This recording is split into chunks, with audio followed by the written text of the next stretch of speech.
તો જાણવા કે સાચું છે ખોટું. મારા દીકરાને હદ ઉપર માનસિક ત્રાસ દીધો. મારો દીકરો આ પગલું કોઈ દિવસ ન ભરે. પીએસઆઈ ગોસ્વામી સાહેબના કારણે મારા ભાઈને એટલો માનસિક ત્રાસ સાહેબ આપતા હતા કે જેના કારણે તારીખ 22/1 કારણે મારા ભાઈએ અવળું પગલું ભરી અને પોતાનું જીવન ટૂંકાવી દીધું છે. ભાવનગરના એક પોલીસે પોતાનો જીવ ટૂંકાવ્યો અને જીવ ટૂંકાવ્યા પછીની જે ઘટનાઓ છે એ સિસ્ટમ સામે થતા અનેક સવાલો ઊભા કરે છે. એટલે પરિવાર સામે આવી અને એવું કહે છે કે એમના ઉપર બહુ પ્રેશર આપવામાં આવતું હતું. એમના જે ઉપરી અધિકારીઓ હતા એ ખૂબ પ્રેશર કરતા હતા અને એના કારણે એને જીવ ટૂંકાવ્યું છે.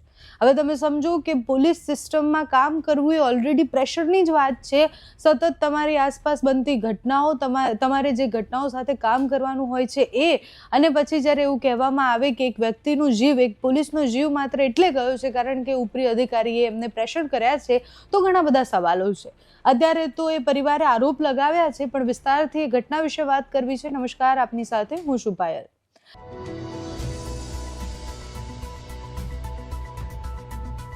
ભાવનગર જિલ્લાના ઘોઘા પોલીસ મથકે ફરજ બજાવતા હેડ કોન્સ્ટેબલ દિગ્વિજયસિંહ ગોહિલે ચાલુ ફરજ દરમિયાન જ એ ત્યાંથી નીકળ્યા અને પછી એક જગ્યાએ જઈ ઝેરી દવા લીધી અને પછી એ ગટગટાવી અને પોતાનો જીવ ટૂંકાવ્યો. તાત્કાલિક એમને સારવાર માટે હોસ્પિટલ ખસેડવામાં આવ્યા, પરંતુ સારવાર દરમિયાન એમનું મોત નીપજ્યું અને પછી આખો પરિવાર જે અત્યારે શોકમાં છે. પરિવાર આજે જ્યારે બોલી રહ્યો હતો ત્યારે એમના પત્ની કહેતા હતા કે મારા તો પંખીનો માળો વિખાઈ ગયો. મારો પતિ એટલું બધું કામ કરતો હતો કે ઘણી બધી વાર એની પાસે સમય નહોતો કે પરિવાર સામે જોવે, છતાં અમે એની સાથે હતા, કારણ કે એ દેશ માટે કંઈક કરી રહ્યા છે. એ પોલીસ છે અને અમને એમની ફરજ અને એમનું કામ ખબર હતી. પણ એના પછી એમણે જે કહ્યું એ ખૂબ ગંભીર હતું. એમનું એવું કહેવું છે કે જે પોલીસ સ્ટેશન હતું, એના જે પીએસઆઈ હતા, એના દ્વારા સતત માનસિક રીતના ટોર્ચર આપવામાં આવતું હતું.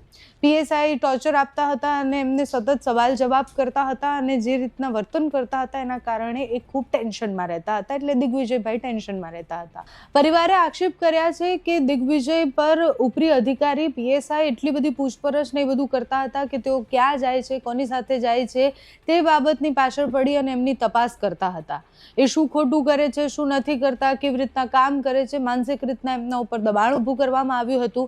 સાથે જ પરિવારનું એવું કહેવું છે કે દિગ્વિજયસિંહ ગોહિલ પર સતત કામનું ભારણ રહેતું હતું. અધિકારીઓ તરફથી જે માનસિક પ્રેશર આપવામાં આવતું હતું એ દિવસે ને દિવસે એટલું બધું વધી ગયું કે છેલ્લે એમની પાસે કોઈ ઓપ્શન ના રહ્યો અને પછી એમણે જીવ ટૂંકાવવાનો સમય આવ્યો. એમણે 38 વર્ષની ઉંમર સુધી જેટલું પણ કર્યું એ બધી જ વાત પરિવારના લોકો કરી રહ્યા છે કે 38 વર્ષના થયા, ઉંમર ખૂબ નાની હતી, પરિવાર ફૂલ જેવો હતો અને પરિવારનો પંખીનો માળો વિખાઈ ગયો છે. પણ પીએસઆઈ સામે થયેલા પ્રશ્નો અને પીએસઆઈ સામે જે આક્ષેપો કરવામાં આવ્યા છે એ ખૂબ ગંભીર હતા.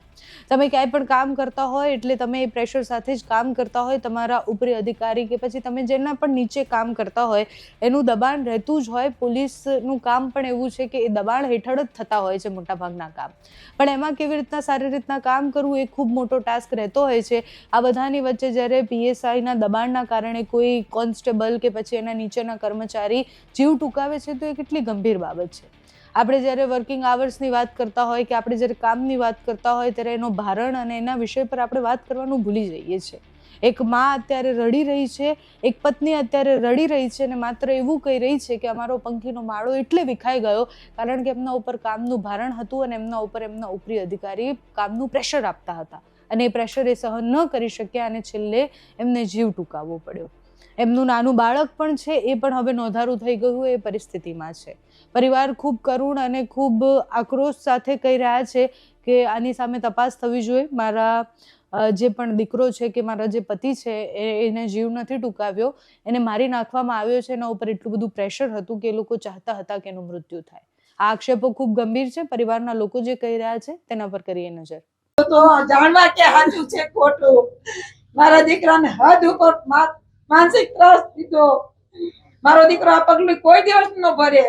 કોઈ દિવસ મને કહ્યું દીકરાને ન્યાય આપો. મારા દીકરાએ આત્મહત્યા કરી નથી, કરવી પડી, મજબૂરી હતી મારા દીકરાની. એ કોઈ વાતે બદલી માટે એને કેટલો પ્રયાસ કર્યો પણ એને કોઈ બદલી ન કરી દીધી કે મને ભાવનગર મૂકો, મને ગમે. કોન્સ્ટેબલ તરીકે ફરજ નિભાવતો હતો અને પીએસઆઈ ગોસ્વામી સાહેબના કારણે મારા ભાઈને એટલો માનસિક ત્રાસ સાહેબ આપતા હતા કે જેના કારણે તારીખ 22/1 કારણે મારા ભાઈએ અવળું પગલું ભરી અને પોતાનું જીવન ટૂંકાવી દીધું છે. હવે હું મારા ભાઈને ન્યાય અપાવો એવી આશા રાખું છું, કેમ કે જે કાયદામાં રહી અને બીજા માટે કાનૂની કાર્યવાહી કરીને કામ કરતો હતો, જો એને ન્યાય ન મળે તો એ ન્યાયતંત્ર હાવ ખોટું છે.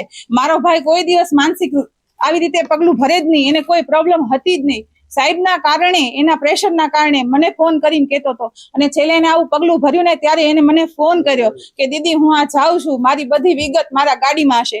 મારા ભાઈની ગાડી, મારા ભાઈનો મોબાઈલ અને મારા ભાઈના બધા ડોક્યુમેન્ટ્સ એના સાહેબ પાસે છે. મારું નામ રાજેન્દ્રસિંહ ગોહિલ, હું દિગ્વિજયસિંહ મોટો ભાઈ છું. હવે એને મેઇન સ્ટ્રેસનું કારણ એનું કામ હતું. ઘરે એવી કોઈ એને એવી તકલીફ નહોતી, બેટા છોકરાઓ છે, માતા પિતા છે, ભાઈ બહેન બધા હતા. હવે શરૂઆતની અંદર જ્યારે અધિકારી બીજા આવ્યા એટલે સ્ટાફમાં સૌથી સારી કામગીરીમાં એનું નામ હતું. એટલે શરૂઆતના 6 મહિના શાબાશી આપીને કામ કરાવ્યું, બીજાનું કામે કરાવ્યું. આરોપી પાછળ જવા કરાવવાનું, બીજાને આરોપી ન મળે, બરોબર છે, તો એ કામ આની પાસે કરાવતા. એના હિસાબે આના કેસ પેન્ડિંગ રહેવા માંડ્યા. તો એને શરૂઆતમાં સાહેબને કીધું કે સાહેબ હું બીજાનું કામ કરવા જઈશ ને તો મારા કેસ પેન્ડિંગ રહી જશે. હવે એની અંદર એના જે ત્યારે શરૂઆતમાં સાહેબે એમ કીધું કે તો ભાઈ ધીમે ધીમે થઈ જશે, તમે ચિંતા ન કરો. હવે 5-10 કાગળ જ લખવાના છે ને, કોઈની આગળ લખાવી લઈશ, તમે આરોપી ગોતો, મારે આરોપીની બધાની જરૂર પડે. હવે એના કેસ જેમ જેમ પેન્ડિંગ થતા ગયા પછી બીજો બધો ત્રાસ એનો વધવાનો મુખ્ય વસ્તુ શું હતું કે સાહેબને મને એ નથી ખબર પડતી કરપ્શન હું લેવા કરવું. અત્યાર સુધી મને એમ થતું હતું કે નથી બોલવું, પણ હવે કેવું, એને એક જ વસ્તુ હતી કે મારે ઉપર પૈસા દેવા પડે છે. સાહેબનું કેવું એવું હતું કે મારે ઉપર પૈસા દેવા પડે છે, મારા ભાઈને એવી કરપ્શન કરવાની જરૂર પડતી નથી. મારા ફાધરને પેન્શન આવે છે અને ઘર છે, ખાઈ પી છે, એટલું છે એ રીતનું. હવે આની અંદર તમે વિચાર કરી લો કે આને એમ કહી દીધું કે મારે તો સાહેબ તકલીફ છે, મારે આટલું બધું નહીં કરી એવું. તો શરૂઆતમાં ફોહલાવીને બધા કામ કરાવ્યા. એના હિસાબે એના કેસ જે લખવાના હોય ને એ બધા પેન્ડિંગ રહ્યા. એને આરોપી ગોતવામાં જ રાખ્યો, પોતાના કેસ નહીં ગોતવાના, અને બીજા કોઈ જમાદારના કેસ હોય કે સાહેબના પર્સનલ કેસ હોય એના આરોપી. કેમ કે મારા ભાઈનું નેટવર્ક સારું હતું. મારું ગામ ઘોઘા તાલુકાની અંદર જ આવેલું છે, ખાટડી, એટલે એ તાલુકાના બધા ગામમાં બધામાં અમારે ઓળખાણવાળા બધા હતા. તો એના હિસાબે એને બધી જગ્યાએ આરોપી ગોતવાનું એનું કામ આપ્યા. પછી એને કેસ પેન્ડિંગ દેખાડવા માંડ્યા, અને પછી એને એક જ વસ્તુ, આરોપી જે નહોતા જડતા એને લાવ્યા હોય ને તો એની પાસેથી કરપ્શન કરવું, નહીં મારવાનું કરપ્શન. કે આરોપીને પકડીને લાવ્યા, તમે ગોતીને લાવ્યા હોય ને તો એ આરોપીને હાજર કરો, પણ મારવાનો ને એના પૈસા લઈને આવો. એટલે મારા ભાઈએ કીધું કે ભાઈ હું એ રીતે નહીં કરીએ. એને મુખ્ય વસ્તુ સાહેબે સારા કામ જેનું બિરદાવવાની જરૂર હતી એની જગ્યાએ આને આવીને એને મેન્ટલી સ્ટ્રેસ આપ્યો. એ વ્યક્તિ બધી જગ્યાએ એટલો હેરાન થયો. મારા ફાધર પોતે કાગળિયા લખવા માટે, મારા ફાધર નિવૃત્ત પોલીસ, મારા ફાધર પોતે કાગળિયા લખવા માટે એ બધી વસ્તુ માટે જ હતા. પછી છેલ્લે એને એટલો હેરાન કરી નાખ્યો ને કે એને પછી એમ થઈ ગયું હતું મને કે ભાઈ મારે કામ નથી કરવું, તમ તારે મને સસ્પેન્ડ કરી દો, મારી બદલી કરી નાખો, મને જિલ્લો તમ તારે ફેરવી દો, એ રીતનું. હવે એ 1.5 મહિનો સુધી ઘરે હતો. તો ઘરે આવ્યા, ઘરે આવીને પાછું વ્યવસ્થિત રીતે ફોહલાવીને લઈ ગયા.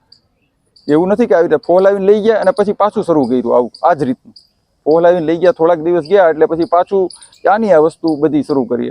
એટલે એ માનસિક રીતે એના હિસાબે એ કંટાળી ગયો, એ કરપ્શનથી કંટાળી ગયો. PSI ગોસ્વામી એ મુખ્ય, અને એ